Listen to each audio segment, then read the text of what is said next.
Hello there, Ray here, and today I will be explaining how you can generate monster spawners in your survival world by using a program called DungeonFinder. DungeonFinder is not a mod, but a program written by Omeganx, one of the ProtoTech members. Using this program, we're capable of finding spots in the world where we can make spawners. Not only that, we can make multiple spawners called a cluster, where the player can AFK in the center and be able to activate multiple spawners around him all at the same time. This is what we did on the ProTech server. We came in here and generated 4 spider spawners and used these to collect some rare mobs, which are now discontinued in the game. Now, I did design some really slick flying machines to do this, and I'll link down in the description to the video where we'd make this spawner setup, as well as one where I show all the different types of flying machines. So what you'll want to do is download the program. I'll link it down in the description. It's Dungeon Finder, and this is the program which will open up once you have downloaded and open it up. Now you can see there is some places here which we need to fill out. We got the seed we need to add. We got the range. We got center of X. And we got center of Z. Here it says that the range, the center Z, and center of X are in chunks. These are not coordinates. These are chunk coordinates. So we're going to have to acquire this information before we can proceed with using this program. Now I'm going to move over to a program called Amidst. Once you have opened up the program Amidst, you just come up to the top left corner and do New from Seed. There you can just plug in your seed, and this will allow you to see exactly what you see in your own world. So you do need to know the seed of your world. This is helpful for determining where to place the dungeons. So once you have pulled this up, you can kind of see the different biomes and places, and you may recognize some of these places from your very own world. Now you want to find a place where you want to have the spawners be generated at. Now these chunks have to be never loaded in your world before. So that kind of limits the area where you can choose from. Now I'm just going to choose this ocean here because it's nice and open, and there's a good chance that something like a big ocean, maybe no one has explored it. So with this ocean chosen, I'll use this as the spot where we will try to search for spawners around this location. So I just hold my mouse in the center here, and in the top right corner you can see the coordinates of where this is located at. Now we need to convert these coordinates over into chunk coordinates, so we'll just divide them by 16, get pretty close. So we divide both those numbers by 16, and we'll keep those numbers and use them later. We also need to determine how far out we want the program to search from the center area. So let's just say we'll search out 20 chunks, which is about this far. So we'll search out about circle about this far around this area looking for spawners. So we need to keep track of the seed as well as those coordinates as well as the radius. Now let's hop back over into the dungeon fighting program and plug these numbers in. Now that we acquired this information, we can plug it in so we know what the seed is. There's our seed. The range is we want to look out 20 chunks from the center, and the center X is negative 96, and the center Z is 15. So now we have to decide how many dungeons we want to find in a single cluster. So with this number here, it's set to 5. This means that the player will be AFKing in the center, and there'll be 5 dungeons within range of him. So that means he can activate 5 dungeons from where he is standing. The higher you make this number, the harder it is to find. Something like 8 dungeons, all within range of one player, is pretty difficult to find. And 4 dungeons is what we did on the ProTech server. That's pretty common and not too hard to generate those dungeons. So let's stick with 4, and you can always do more if you feel like you want to. With 4 dungeons, we got this all set up. This here will just put out a file on your desktop with all the information that's put over here. So that's useful. If you want to exit this program, you can still have the information in a file. This here will just generate a set block commands, which is useful. We won't click that now, but we'll click that a little bit later. And this will allow you to accept dungeons inside of each other. This means the dungeons could be touching each other. We don't want to have that because that just complicates things. So let's just start it and we'll see how many dungeons it finds. So after it ran, it found this dungeon fairly quickly, but you can see it found 4 dungeons, and these are all in one cluster. So it pretty much found one cluster with this thing. You see the radius away from the center is about 14 chunks away from where we were starting our position for searching. Here's the exact coordinates of where the cluster is at. This is about where you'd be AFKing with the player, the very center of them. Here's the chunk of that coordinates. Then here's the individual dungeon. So you can see the dungeon chunk right here, that coordinates, very specific. All this information is really good, but what we need is to find the exact size of these dungeons, which quite doesn't quite show you what the size is here, but that's why we have to use the generate a set block command. This will allow us to see exactly where all the blocks are set. Therefore, we can determine the size of the dungeon. So let's checkmark this. So now when we start the program, not only does it give us the typical information, it also gives us this fill commands as well as the set block commands. It gives a whole bunch of this stuff. Now, this it allows us to be able, if we put all this into commands and we place this into a world, it would place all these blocks into the right position, which would show exactly what blocks make up this dungeon. So what we want to do is we want to copy all these and we want to be able to set all these commands at one time without having to copy and paste these individually. So we're going to put this into another program which will paste this all into a single command which we can place down and power, and they will do all these commands at once. So now what we do is we go online to a program called Command Combine Pro. We'll link it down in the description to the exact website. Once you're on here, then we just paste in all those fill and set blocks commands from the other program into this one. Once you have them there, then you just go over here to the top right and you hit generate. And this will generate a single command which we can paste into a command block and then power it in our world. So what we do is just right click and copy that. Now we'll take this into the world, into the right coordinates, and we'll paste that in. So you want to open up a copy of your world that's in creative. Then you want to fly out to the location where it says the dungeons are at. Place down a command block and then paste in your command and hit enter and place a redstone block above it. This will cause the command block to be placing down a whole bunch of structures. And here you can see these are the 4 areas where the dungeons are going to be pushed in. So with the program, we chose 4 dungeons, and we got 4 dungeons. An AFK spot would be somewhere in the middle, but you can check the exact AFK spot with the program. Now what we need to do next is we need to come in and figure out how we can push in each of these segments and what kind of flying machines we need for each of them. So before I go into what type of flying machines we need to push in each of these dungeons, I want to first explain what this program is doing. So I've downloaded one of Omeganx's mods, which is the utility mod, which allows us to do quite a few different things, and we can also change it so we can see the dungeon bounding boxes, which is very helpful.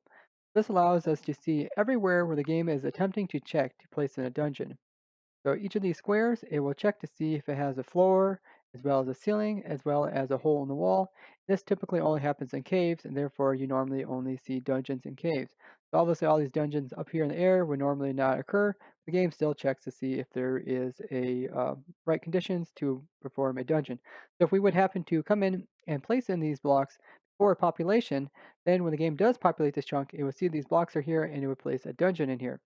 Now with this program, it will come and search through all these different boxes here, looking for ones that will fit our criteria. What we chose was 4 dungeons that are all within range so the player can AFK in between all of them. Now, the other thing it does is it makes sure that these dungeons are from different chunks. The color represents different chunks, like this green one here comes from this chunk here. So we press F3 and G, we can see this chunk. This is the green one's chunk. And this one below it is from actually a different chunk. This is from the blue chunk. You can see a blue line around it. And I believe this over here is the blue chunk. So even though that dungeon's over there, it initially started from over here. This is good because when we come in and place in this dungeon here, if this dungeon would get placed in and would generate, then we would have the top one be moved if it was the same color. So by having different colors, we don't have to worry about the game switching up the dungeons once one is generated in. Same goes for these ones over here. We see we got like a magenta color one here, and up here we got this one's orange. So even though these are in the same chunk, they initially came from different chunks, like that one there. This chunk here may have had the purple one or the magenta one, and may have placed it over here. Now we can see exactly what the game is doing with those. The other thing that the program did check is to make sure that none of these dungeons were right up against the edges. This is important for later on when we push in the dungeons. We don't want to have the blocks up against the edge of a chunk. Otherwise, when it's moving alongside another chunk, the game will see that it's moving blocks along this chunk and it will load the next chunk over. This will cause the game to populate the chunk prior than what we need it to. All the dungeons with similar color bounding boxes are also labeled with numbers. So like this one here in the very center where the spawner would generate at, we can see there is 2 dots. These 2 dots represent the priority. So this is a priority of 2. This one down here is the first orange one. He's a priority of 1.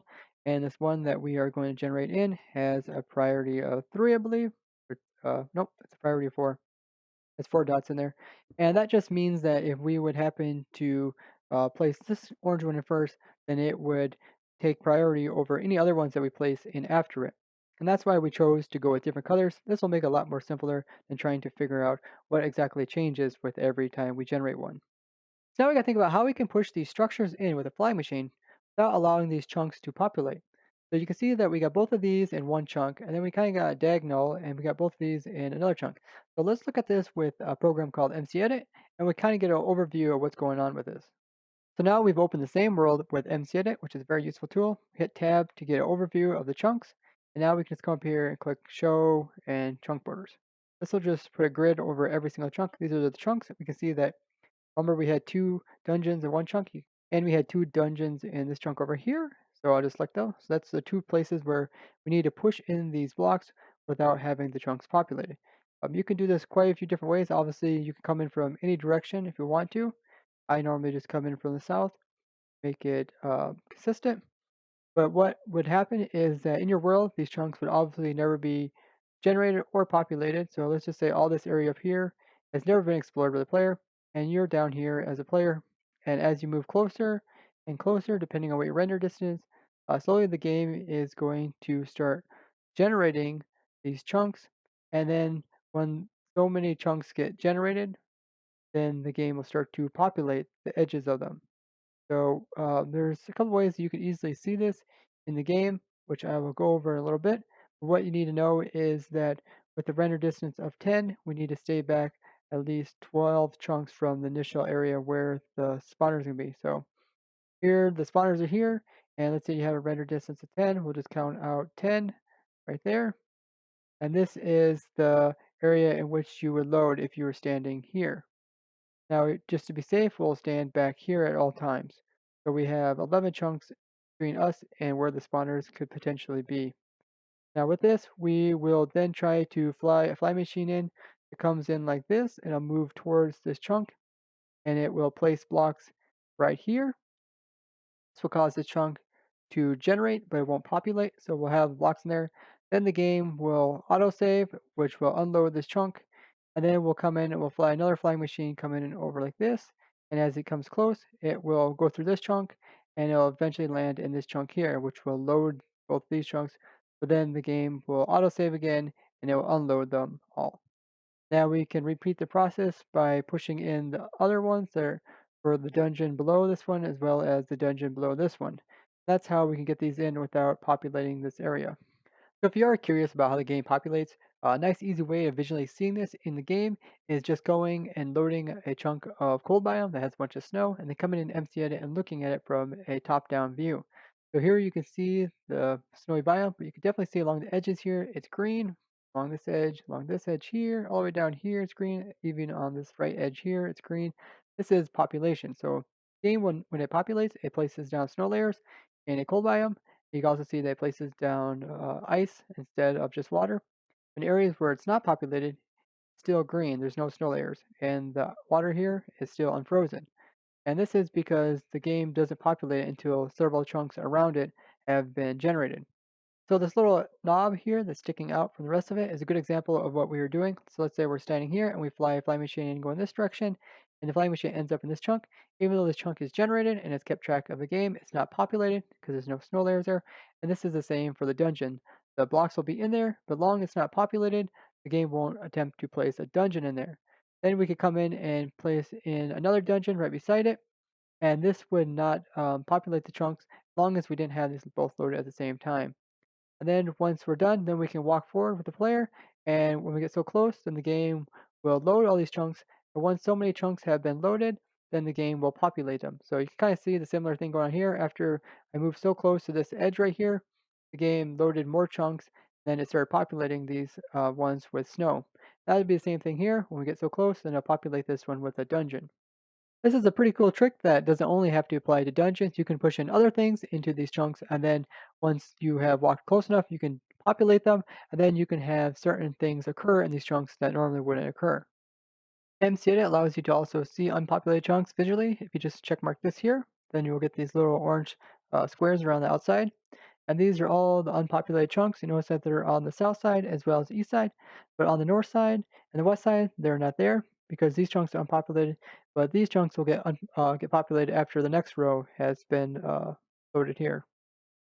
Now we need to figure out where exactly we need to put in these flying machines to push in dungeons so that they correlate with the structures that we have in our other world. So we want to go ahead and download my world where I showed a couple of different types of dungeon flying machines that I've made. And the one that you can use for all the different types of shapes is this one here. So if I just highlight this area and I copy it, then we'll just paste this into Otherworld. So I wanted to make sure the size is relatively small, and I'm only copying pretty much the main part of this limestone. That way, when there's two dungeons right beside each other, they don't have them deleting each other's blocks. So this is a 9 by 9 dungeon, but we can also modify this to be a 7 by 7 or 9 by 7. So once you have got that in your selection, just Control C, copy it, and then we'll move over into the other world and we'll paste it in. Now use MCED to hop into the other world where we have the structure set up. Now we can just paste in our diagram of the flying machine, and you can see like we can easily set it up so that it would fit right here, and then we could put like that machine there. We could put another one above this one, and this one. But what I'm going to do is just stick it over on top of this machine here, and we'll get lined up. I think this one here is a 9 by 9, so it should fit very nicely. What I'm trying to do is just get the shapes to match up with the structure blocks that's already there. And right there, you can see that I've completely engulfed it. So if I just back off one mark, you can see it sticking out. But if I cover it up good, I can go down and up. It all looks good. Now I'll paste this one in. That's one of our flying machines. Now I want to do that to the rest of these. These other ones, they have smaller structures. We need to keep track of what size they are so we can modify the machine above. So move this one down and get this one so it matches with this one here. So I went ahead and copied it over to the other three of them, so they're all the same. Then I came in and made them smaller. So like this one's a 9 by 9, so that one's just fine, but the other ones are different sizes. So another good use for this mod is to see exactly how you need to modify your flying machines. So here the bounding boxes screen one is all within inside of this area here. But down here, this blue bounding box, you can see it ends right here. So I have to make sure that the wall is inside of it. So I moved the wall that was back here in front of it, and the rest of it stayed the same. And these are 7 by 7, so I moved quite a bit on this one. I moved this side in one, so the side's right here. And then I also moved this in so that it's all within the bounding box. So this one is 7 by 7, and the one above it is exactly the same. This orange line is complete with inside of it. Now these are the walls, and the game will be checking for blocks along the side here, and it will also be checking for some openings here. So that's what these openings are along here. It's really easy to set up once you have got the hang of it. Now we're back in MCEdit, and we want to test and see if these structures are in the precise area so that they will generate spawners. Now they should, since we did everything correctly, but this is just a good test to do. Now you do want to make a backup of your world before you do this, because this will pretty much destroy your flying machines. So we just come in here, we hit tab, we get an overview of what's going on here. These are the two areas where we need to repopulate. But the way that repopulation works is that it checks the chunks around it before it populates the inside of this chunk. What we will do is we'll just highlight a little bit larger area around these structures, and we'll come over to the left and hit repopulate. So this will cause them to be repopulated, and I do have it so that you can see the repopulated chunks. Come in here and make sure you tag this versus unpopulated chunks shown. This also shows the edges so that you can see they're repopulated. But now that these chunks are repopulated, just means that when you next time you walk through there, it will generate trees, ores, and other features such as dungeons, and like we've seen, snow layers, and even ice. So now we want to make sure to save it before we exit. And I'll go into Minecraft and see if that these structures got switched over into dungeons. Okay, we hop back inside of Minecraft, and you can clearly see that we have some spawners here. So we got all four spawners. This one's a spider spawner. This one is a zombie. This one's a zombie, and this one is a spider. So they are in the right locations. Now we just need to figure out what type of blocks we need to have underneath of the dungeon to determine what is inside of the spawner. That's what these sections are down here. Now we'll go to our backup world and we'll modify dungeon by dungeon. We'll remove all these blocks and we'll slowly add blocks and see at what point do we get a skeleton inside of each of these spawners. Now this kind of will take a bit of time, but once you get the hang of it, you can easily switch between MCEdit and your real world and do this test fairly quickly. So it took me 6 tries to get them all to be skeletons. So this one down here has no blocks underneath of it, and it turned into a skeleton spawner. This one had the most. It had 5 blocks down here to turn into a skeleton. And you want to make sure that when you place blocks here that you don't exceed the push limit of this device. I think 5 was the most for this one, so that was the most blocks I could put on there. and it turned out to be a skeleton. This one here, I only needed 3, and then this one, I think I only needed 2 to make a skeleton. Now I went ahead and used the backup world that we have, and so these are no longer spawners, but the actual flying machines as before, and that's why we make backups. And I went ahead and placed in the blocks underneath them, so they're just like the tests that we did. Now we need to move all these flying machines back to the area where we would have to build them up in survival. So we can't build them here, obviously, because if the player goes here, then he will generate these chunks and also populate them. So what we're going to do with MC Edit is we're going to move all these structures far enough back so it's just like a realistic survival world, and then we will fly them in. So the best way to move the structure back is to make sure that the chunks back here are generated so that you have at least 12 chunks to work with. And yeah, there we got 16 chunks. That should be fine. And we will select the areas that have the flying machines in as well as the structure. So we got a decent sized area that we're going to be moving. Now we'll just hit tab, go back down into the other view. And if we press 1, then we can move the sides in a little bit. So we're not trying to move everything at first. If you're not used to MC yet, using these um, controls may seem very difficult, but after a while you get used to it. Okay, so the flying machines are going that direction. So we want to make sure that we are facing north with our compass, and then we can tab out again. Now we want to move this whole structure downward. So if we press 3, we'll copy, and then we'll just send a copy of it downward, and we need to send it down 192 chunks. So 192 chunks is exactly 12 chunks. So if you have a render distance of 10, this is how far you need to go. And now you just hit clone.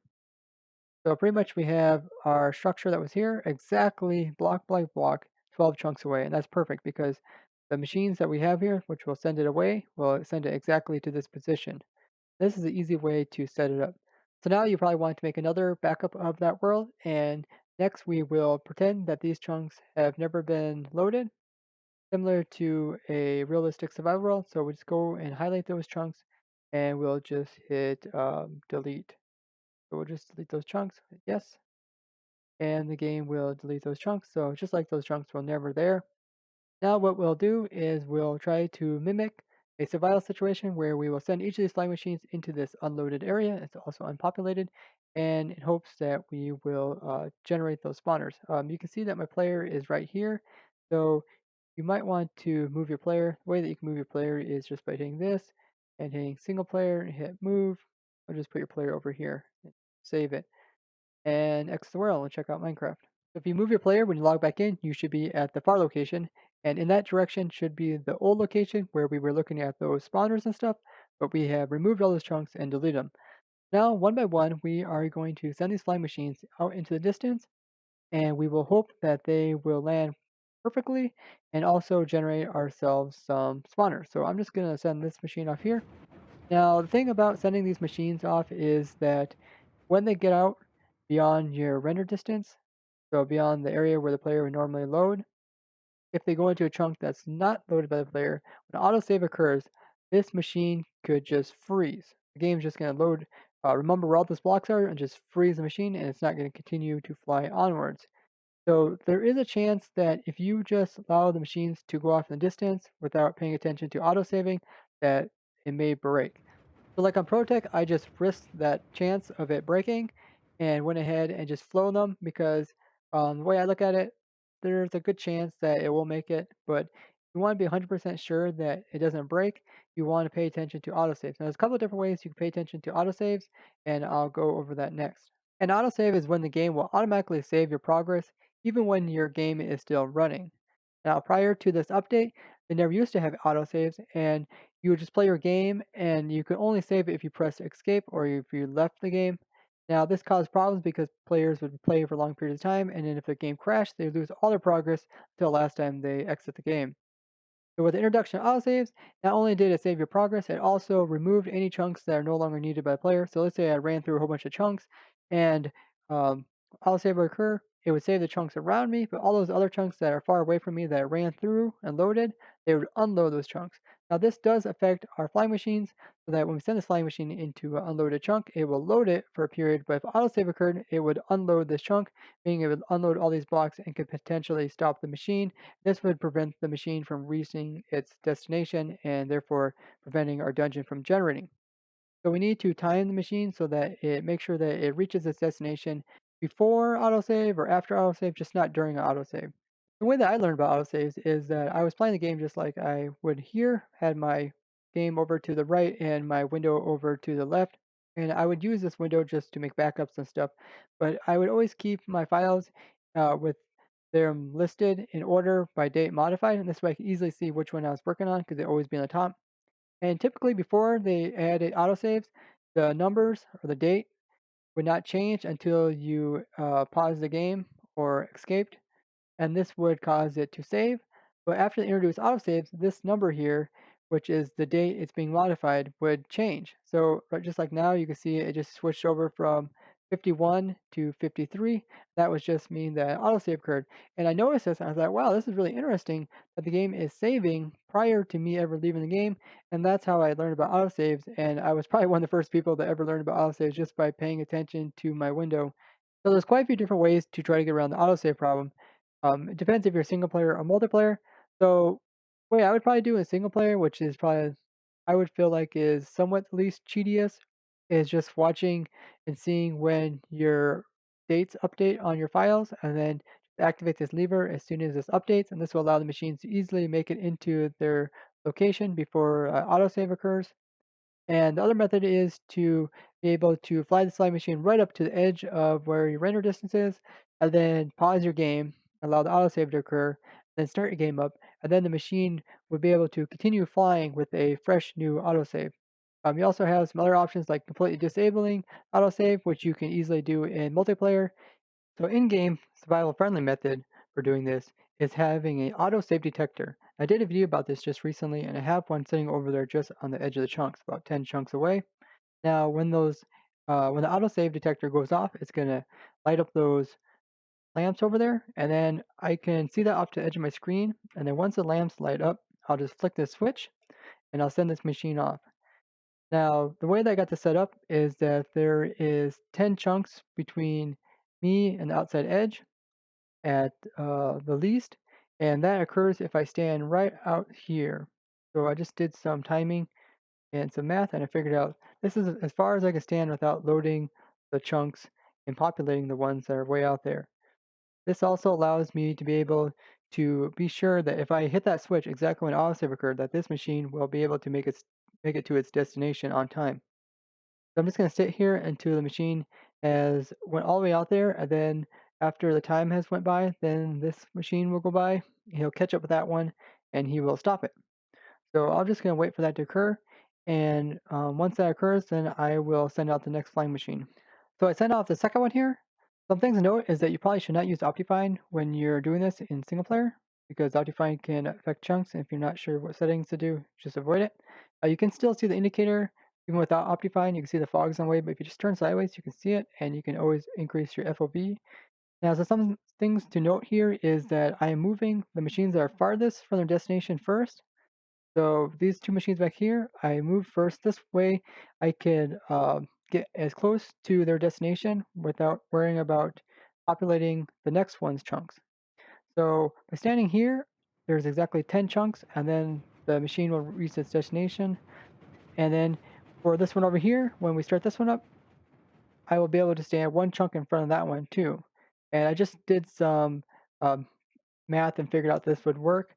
Also, it's something you just want to test because it may just happen to be that hitting the autosave would not allow the machine to reach its destination, but you just want to test it beforehand, and for me, it worked. So after this one reaches the location, I'm going to go ahead and move this one out. When you're building these machines, you do want to make sure that you don't accidentally walk into the next chunk. You can get close to the chunk, but you don't want to get up to that line there. So you can easily build these without doing that, but just something to pay attention to. Like if you're having a spectator count or anybody watch you, you want to make sure that they don't fly over in that direction either. So it went out to the distance and probably has reached its destination. Now we're going to move these two machines. We do the same thing. We pay attention to the autosave detector. The indicator light, as you can see over there, is about one chunk away from it, and this just allows it so that when the indicator switches, I can be able to see it from here. Otherwise, the game won't change those blocks, and that's why you have to be somewhat close to indicator light. So I just have extended the redstone for these out here a little bit so I can be able to see the light over there at the same time. I'm just do the same thing with these. As soon as the indicator light goes off, I'm going to turn this one on. Then I'm just going to stand one chunk in front of it. Okay, light just went off. Now I'm sending this machine out. So the machine part or the platform part's right here. So I'm just going to stand one chunk in front of this one. And this is just something you have to do ahead of time to figure out exactly where you can stand and where you can't stand. And I just went ahead and looked in MC Edit, which I will show you guys right now. So to give you guys a little perspective what's going on, here's our two pieces which we're going to push in. Um, if we measure distance between here and autosave, you see it's 10 chunks. And then if we also measure distance between here and here, that's 11 chunks.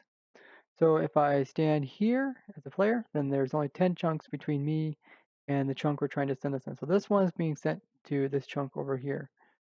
So that's the area where we need to cross that or move that machine. And then this one here, he's getting sent over here. So when we first send this guy, we can stand here. And this way we are loading this area just on the edge, we're not loading that one.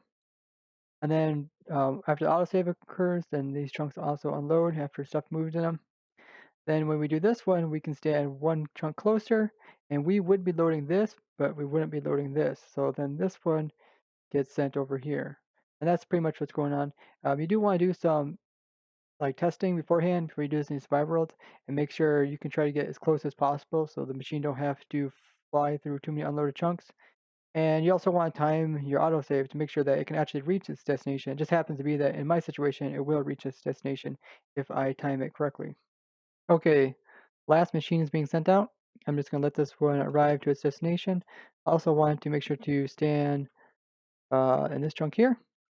And yeah, once it reaches out there, and I will wait a short delay to make sure that the autosave occurs. And that's something that's important. Every time you send one out and it has reached its destination, you can send the next one as long as you know that one autosave will occur in between the different machines getting sent out. So once that one gets out there, and I'll wait a little bit, then I will fly out there myself. So all the fly machines have been flown out. Now let's just fly out there and populate the chunks and turn the structures into spawners. So as you can see, the fly machines are just beyond my render distance, and all the fly machines have been converted into spawners. And if we look at them more carefully, we can see that they are all skeleton spawners as well. So here we got one skeleton spawner, one down here, there's three, and then there's the fourth one right there. So yeah, we have successfully generated 4 skeleton spawners, all within range of one spot where the player can AFK. Using the Dungeon Bounty Box mod, we can see that they have successfully swapped out all the blocks that were inside of here into dungeon-like blocks. So like the blocks that were here, the like redstone and slimestone got converted over into cobblestone. And the dungeon here, of course, he's directly where he's supposed to be. And the floor has a chance of being swapped over into mossy cobblestone. You can see this one here. One thing to note is you don't want to use blocks that you push in that are normally found in the world generation. So you don't want to use like stone. Now on ProtoTech, I did use stone just to demonstrate this. As you can see on there, when we push these in, there was a chance of them getting converted over into like coal blocks or uh, dirt as well as other blocks, even gravel as you've seen. And if it was gravel, then a block could fall and it could mess this up. So don't do that. Best to probably just push in cobblestone to be safe. But other than that, it's not too hard if you know what you're doing to get like 4 dungeons. If you're trying to get 8 dungeons, it's a little more complicated and you have to do a little bit more planning ahead of time to make it work. I hope you guys found this demonstration useful, and maybe you guys can even use this to be able to generate your own dungeons in your own world. Now, I will provide this world download prior to these machines being flown out, so they'll still be back at their starting point. And then I will link that down in the description, and you can just take that and see if you can fly these machines out here and get them to generate dungeons. So there you have it, guys, how to use the dungeon finding program to generate dungeons in your very own world. So if you found this interesting, show me the like. If you'd like to see more advanced Minecraft stuff, subscribe. And don't forget, if you have any questions, be sure to ask. Bye-bye.